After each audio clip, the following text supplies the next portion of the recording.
ജില്ലയിലെ +1 സീറ്റുകളിലെ അപര്യാപ്തത പരിഹരിക്കാതെ ജില്ലയോടുള്ള ഇടത് സർക്കാരിന്റെ വിവേചനം അവസാനിപ്പിക്കണമെന്ന ആവശ്യം ജില്ലാ കോൺഗ്രസ് കമ്മിറ്റി മലപ്പുറം കളക്ടറേറ്റിലേക്ക് മാർച്ച് സംഘടിപ്പിച്ചു.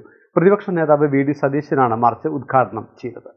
ജില്ലയിൽ 10ാം ക്ലാസ് വിജയിച്ച 25,000-ഓളം വിദ്യാർത്ഥികൾക്ക് നിലവിൽ തുടർ പഠനത്തിന് അവസരമില്ല. മുഴുവൻ വിഷയങ്ങളിലും A+ കിട്ടിയ വിദ്യാർത്ഥികൾക്ക് പോലും ഇഷ്ടപ്പെട്ട സ്കൂളോ കോഴ്സുകളോ തിരഞ്ഞെടുക്കാൻ കഴിയാത്ത സ്ഥിതിയാണെന്ന് പ്രതിപക്ഷ നേതാവ് വി.ഡി. സതീശൻ പറഞ്ഞു. എല്ലാവർക്കും പ്രധാനം മക്കളുടെ വിദ്യാഭ്യാസമാണ്.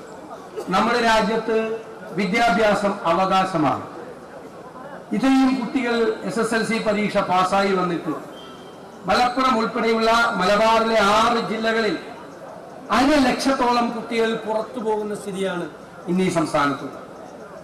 നമ്മൾ നിരന്തരമായി കഴിഞ്ഞ 3-4 വർഷക്കാലമായി നമ്മൾ നിരന്തരമായി നിയമസഭയ്ക്കകത്തും പുറത്തും ഈ പ്രശ്നത്തിന് പരിഹാരം ഉണ്ടാകണം എന്നാവശ്യപ്പെട്ടുകൊണ്ട് നിരന്തരമായി സമരം നടത്തുകയാണ്.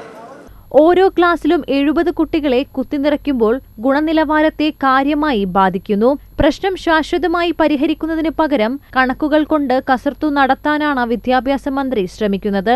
ഇതിനെതിരെ പ്രതിഷേധിച്ചും സീറ്റുകളല്ല കൂടുതൽ ബാച്ചുകൾ അനുവദിക്കണമെന്നും ആവശ്യപ്പെട്ടാണ് ജില്ലാ കോൺഗ്രസ് കമ്മിറ്റി പ്രതിഷേധ മാർച്ച് സംഘടിപ്പിച്ചത്. കളക്ടറേറ്റ് മാർച്ച് പോലീസ് തടഞ്ഞു.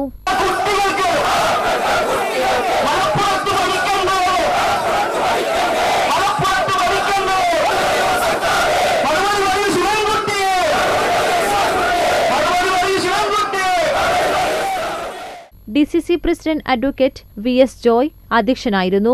AP Anilkumar MLA, KP Naushad Ali, മുതിർന്ന കോൺഗ്രസ് നേതാവ് C Haridas, Alippatta Jameela, VA Kareem, advocate Beena Joseph എന്നിവരും സംസാരിച്ചു. മലബാർ ടൈംസ്, മലപ്പുറം.